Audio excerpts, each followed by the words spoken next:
Good morning friends. आप सभी को हमारे चैनल एजुकेशन पॉइंट क्यूज में हार्दिक स्वागत है। आइए मिशन बीपीएससी प्रधान शिक्षक यूनिट 2 डीएलएड संबंधित महत्वपूर्ण प्रश्नों को देखने का प्रयास करते हैं। चलिए, पहला प्रश्न है, शिक्षा से मेरा अभिप्राय बालक और मनुष्य के शरीर के उच्चतम विकास से है। यह किसने कहा था? शिक्षा से मेरा अभिप्राय बालक और मनुष्य के शरीर के उच्चतम विकास से है। किसने कहा था? ए डॉक्टर जाकिर हुसैन, बी महात्मा गांधी, सी रविंद्रनाथ टैगोर या डी जे कृष्णमूर्ति। किसने कहा था दोस्तों? राइट आंसर क्या होगा? बी महात्मा गांधी ने। ठीक है, चलिए नेक्स्ट क्वेश्चन। 2 नंबर का प्रश्न है, महात्मा गांधी के शैक्षिक दर्शन किस पुस्तक में संकलित है? महात्मा गांधी के शैक्षिक दर्शन किस पुस्तक में संकलित है? ए सभ्यता और प्रगति, B Divaswapna, C Hind Swaraj, D Indian education. क्या होगा राइट आंसर? सी नंबर का हिंद स्वराज, जो कि 1909 में रचित पुस्तक है इनका। ठीक है, जिसमें महात्मा गांधी के शैक्षिक दर्शन एवं विचार दिए गए हैं। ठीक है, चलिए नेक्स्ट क्वेश्चन। 3 नंबर का प्रश्न है, आधुनिक भारत में स्त्री शिक्षा के जनक के रूप में किसे जाना जाता है? ए जे कृष्णमूर्ति, बी डॉक्टर जाकिर हुसैन, सी महात्मा गांधी या डी ज्योतिबा फुले। क्या होगा राइट आंसर? डी नंबर का ज्योतिबा फुले। देखिए, इसमें प्रथम बालिका विद्यालय जिसकी स्थापना 1848 ईस्वी में हुई। ठीक है, और ज्योतिबा फुले किससे संबंधित है दोस्तों? सत्य शोधक समाज।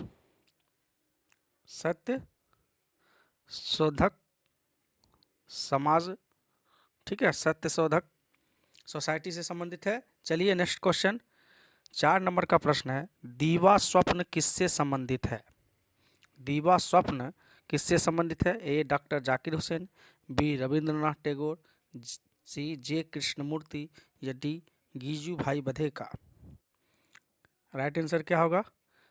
डी नंबर का गीजू भाई बधेका। ठीक है, गीजू भाई बधेका। इसका दोस्तों हिंदी अनुवाद किसने किया था? दीवा स्वप्न का हिंदी अनुवाद काशीनाथ त्रिवेदी। ठीक है, ये भी क्वेश्चन देख लीजिएगा। काशीनाथ त्रिवेदी ने दीवा स्वप्न का हिंदी अनुवाद किया था। और दीवा स्वप्न कौन सी भाषा में है? दीवा स्वप्न गुजराती भाषा। ठीक है, गुजराती भाषा के कवि थे। ठीक है, और गुजराती भाषा में ही इन्होंने दीवा स्वप्न की रचना की थी। चलिए नेक्स्ट क्वेश्चन। 5 नंबर का प्रश्न है, डॉक्टर जाकिर हुसैन अपने जीवन काल में इनमें से किस पद पर आसीन नहीं हुए? ठीक है, ए कुलपति, बी राज्यपाल, सी राष्ट्रपति और डी न्यायाधीश। राइट आंसर क्या हो जाएगा दोस्तों? डी में न्यायाधीश। ठीक है, न्यायाधीश पद पर कभी आसीन नहीं हुए। राष्ट्रपति उन्होंने 1967 में राष्ट्रपति बने थे। राज्यपाल जो है 1957 में, 57 से 62 तक थे। ठीक है, चलिए नेक्स्ट क्वेश्चन। 6 नंबर का प्रश्न है दोस्तों, दीवा स्वप्न में शिक्षक कौन है? दीवा स्वप्न में शिक्षक कौन है? ए मूल शंकर, बी दया शंकर, सी लक्ष्मी शंकर या डी गीजू भाई बधेका। क्या होगा राइट आंसर? सी नंबर का देखिए, लक्ष्मी शंकर। दीवा स्वप्न जो कि गीजू भाई बधेका द्वारा रचित है, जिसमें उन्होंने अपना शैक्षिक दर्शन इसमें दिया है, जो कि इसका हिंदी अनुवाद किसने किया था? काशीनाथ त्रिवेदी ने। चलिए नेक्स्ट क्वेश्चन की ओर चलते हैं। 7 नंबर का प्रश्न है, जॉन डीवी ने किस प्रकार के विद्यालय की स्थापना की? जॉन डीवी ने किस प्रकार की विद्यालय की स्थापना की? ए किंडरगार्टन, बी बालवाड़ी, सी प्रयोगात्मक विद्यालय, या डी इनमें से कोई नहीं। क्या होगा राइट आंसर? सी नंबर का प्रयोगात्मक विद्यालय। जॉन डीवी जिन्होंने प्रोजेक्ट विधि की मूल अवधारणा दिया था, और जॉन डीवी के जो शिष्य थे किलपैट्रिक, जिन्होंने प्रोजेक्ट विधि के जनक माना जाता है, तो जॉन डीवी प्रयोजनवाद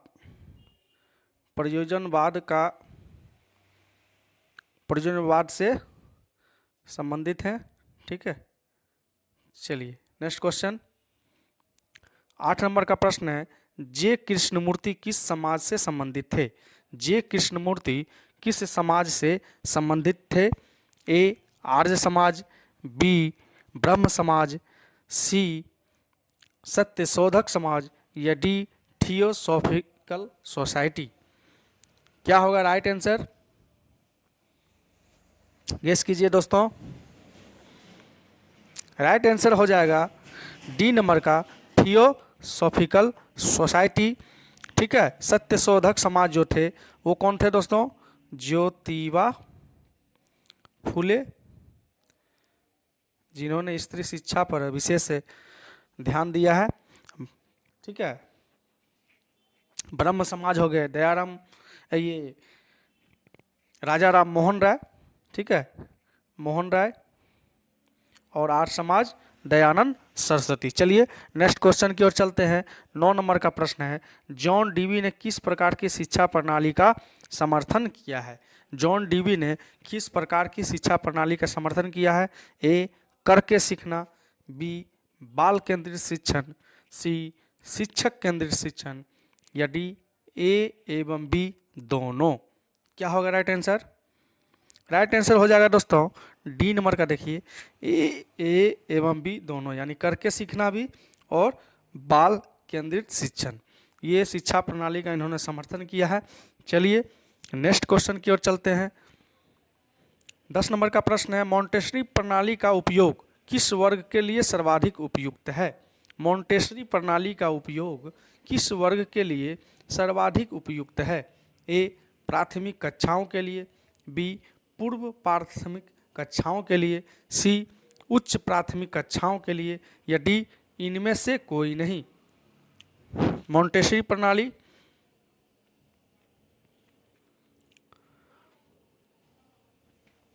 राइट आंसर क्या हो जाएगा दोस्तों? इसमें बी नंबर का देखिए, पूर्व प्राथमिक कक्षाओं के लिए। ठीक है, चलिए नेक्स्ट क्वेश्चन की ओर चलते हैं। सभ्यता और प्रगति रचना किससे संबंधित है? सभ्यता और प्रगति रचना किससे संबंधित है? A Mahatma Gandhi, B Rabindranath Tagore, C Maria Montessori, D Jiddu Krishnamurti. Right answer क्या हो जाएगा? बी ये रविन्द्रनाथ टैगोर। ठीक है, देखिए NCF जो 2005 है ये किसी संबंधित है? रविन्द्रनाथ टैगोर से, और इसी में उन्होंने सभ्यता और प्रगति जो है रविन्द्रनाथ टैगोर का, जिसमें शैक्षिक दर्शन, इसमें शैक्षिक सुझाव इसमें दिए गए हैं। ठीक है, चलिए नेक्स्ट क्वेश्चन की ओर चलते हैं। 12 नंबर का प्रश्न है, प्रोजेक्ट विधि का मूल अवधारणा किसके द्वारा दिया गया? प्रोजेक्ट विधि का मूल अवधारणा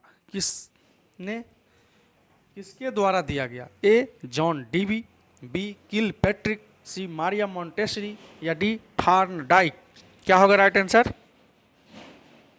ए जॉन डीवी। ठीक है, इन्होंने क्या दिया था? मूल अवधारणा। प्रोजेक्ट विधि का मूल अवधारणा किसने दिया था? जॉन डीवी ने, जबकि किलपैट्रिक जो कि जॉन डीवी का क्या है? शिष्य, जॉन डीवी का शिष्य है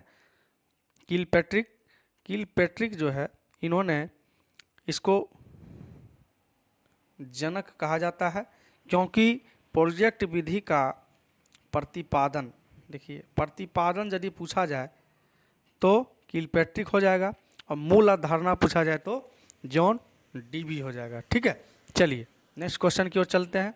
13 नंबर का प्रश्न है, परियोजना विधि के जनक किसे माना जाता है? परियोजना विधि के जनक किसे माना जाता है? ए जॉन डीवी, बी किलपैट्रिक, सी मारिया मोंटेसरी, या डी थॉर्नडाइक। क्या होगा राइट आंसर?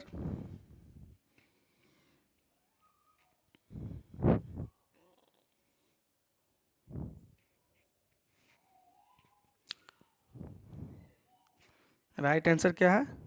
किलपैट्रिक। ठीक है, किलपैट्रिक इन्होंने प्रतिपादन किया था। प्रतिपादन कब? 1918 ईस्वी में। ठीक है, किलपैट्रिक जो कि जॉन डीवी का शिष्य है।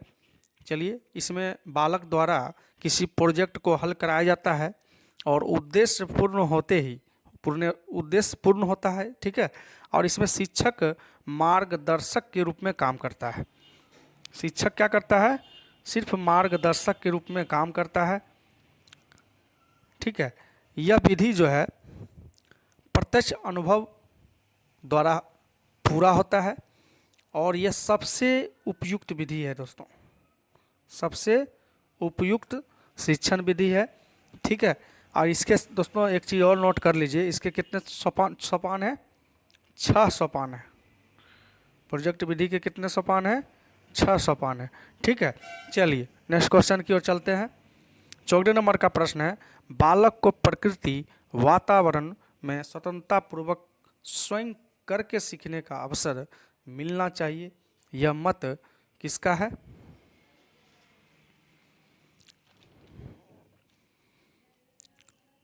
A Mahatma Gandhi, B Rabindranath Tagore, C John Valvi, या डी जॉन डीवी।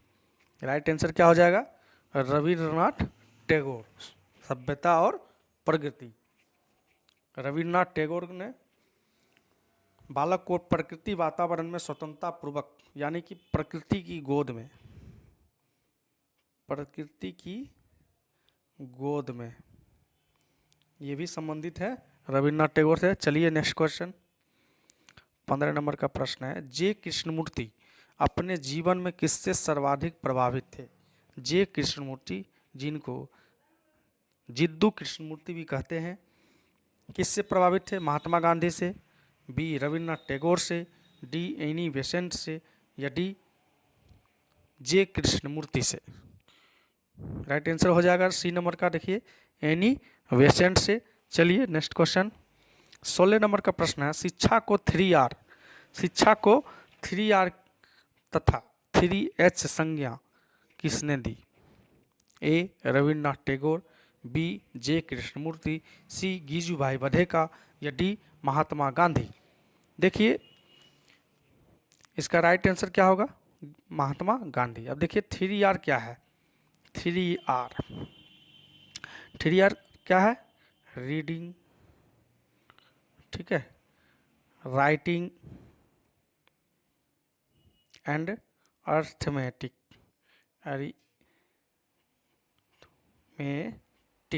ठीक है, ये हो गया 3R, जिसमें दोस्तों अंकों का ज्ञान से ये संबंधित है। ठीक है, अंकों का ज्ञान से। आप देखिए 3H क्या है? Hand, head and heart. ठीक है, चलिए नेक्स्ट क्वेश्चन, 17 नंबर का प्रश्न है, मारिया मोंटेसरी का भारत में प्रवास काल था। मारिया मोंटेसरी का प्रवास काल था, कब से कब तक था? ए 1921 से 29, बी 1929 से 39, डी सी 1939 से 45, या डी 1939 से 1949। राइट आंसर क्या होगा दोस्तों? डी नंबर का, देखिए 1939 से 49 मारिया मोंटेसरी का प्रवास काल था। ठीक है, चलिए 18 नंबर का प्रश्न देखते हैं, एक शिक्षक आदर्श शिक्षक तभी बन सकता है जब वह शिक्षण कार्य को व्यवसाय के रूप में नहीं वरन सेवा कार्य के रूप में स्वीकार करे। यह आदर्श मत किनका है? ए एरिक एरिक्सन, बी अरस्तु, सी महात्मा गांधी या डी गीजूभाई बधेका। क्या होगा राइट आंसर? सी नंबर का देखिए, महात्मा गांधी। महात्मा गांधी के अनुसार ही एक आदर्श शिक्षक तभी बन सकता है जब वो शिक्षण कार्य को व्यवसाय के रूप में नहीं वरन सेवा कार्य के रूप में स्वीकार करे। ठीक है, चलिए नेक्स्ट क्वेश्चन को देखते हैं। 19 नंबर का प्रश्न है, करके सीखना तथा अनुभव द्वारा सीखना शैक्षिक विशेषताएं हैं। करके सीखना तथा अनुभव द्वारा सीखना शैक्षिक विशेषताएं हैं। ए गीजूभाई बधेका, बी महात्मा गांधी, सी रविन्द्रनाथ टैगोर या डी जॉन बाल्बी। क्या होगा राइट आंसर? बी नंबर का महात्मा गांधी। ठीक है, महात्मा गांधी जी का जो शैक्षिक दर्शन है दोस्तों, वो किस पर निर्धारित है? देखिए, आदर्शवाद, प्रयोजनवाद और प्रकृतिवाद, ये तीनों का दोस्तों ये क्या है? समन्वय है। शैक्षिक दर्शन में आपको इन तीनों का समन्वय दिखेगा और इनका जो शिक्षण विधि है उसमें करके सीखना, अनुभव द्वारा सीखना, सीखने की प्रक्रिया में समन्वय भी होना चाहिए। तो ये इनका शैक्षिक आपका दर्शन है। चलिए नेक्स्ट क्वेश्चन की ओर चलें। 20 नंबर का प्रश्न है, क्या सोचना चाहिए, कैसे सोचना चाहिए, आत्मज्ञान पर बल दिया है। किसने दिया है? A doctor Zakir Hussain, B J Krishnamurti, C Mahatma Gandhi या D Rabindranath Tagore. Right answer क्या होगा दोस्तों? जे कृष्णमूर्ति, जिनको जिद्दू कृष्णमूर्ति भी कहते हैं। इन्होंने क्या सोचना चाहिए कि यांत्रिक प्रणाली को पर विशेष सिद्धांत इन्होंने दिया है कि क्या सोचना चाहिए, कैसे सोचना चाहिए, आत्मज्ञान पर बल दिया। और इन्होंने वर्तमान शिक्षा पद्धति जो है उसको भय पर आधारित माना है। इनके अनुसार सम्यक शिक्षा वही है जो विद्यार्थी को इस जीवन का सामना करने में मदद करे ताकि वह जीवन को समझ सके, उसे हार न मान ले और उसके बोझ से दब न जाए। तो इस तरह से दोस्तों उम्मीद करते हैं यह वीडियो आपके लिए बहुत ही लाभदायक सिद्ध हुआ होगा। तो इसी उद्देश्य के साथ हम आप लोगों से यही उम्मीद करते हैं दोस्तों कि यदि आप हमारे चैनल पर नए हैं तो कृपया कर हमारे चैनल को सब्सक्राइब जरूर करें और वीडियो को ज़्यादा से ज़्यादा लाइक एंड शेयर करें ताकि हम और नए नए वीडियो इसी तरह आप लोगों के बीच लाते रहें। चलिए मिलते हैं नेक्स्ट वीडियो में, तब तक के लिए धन्यवाद।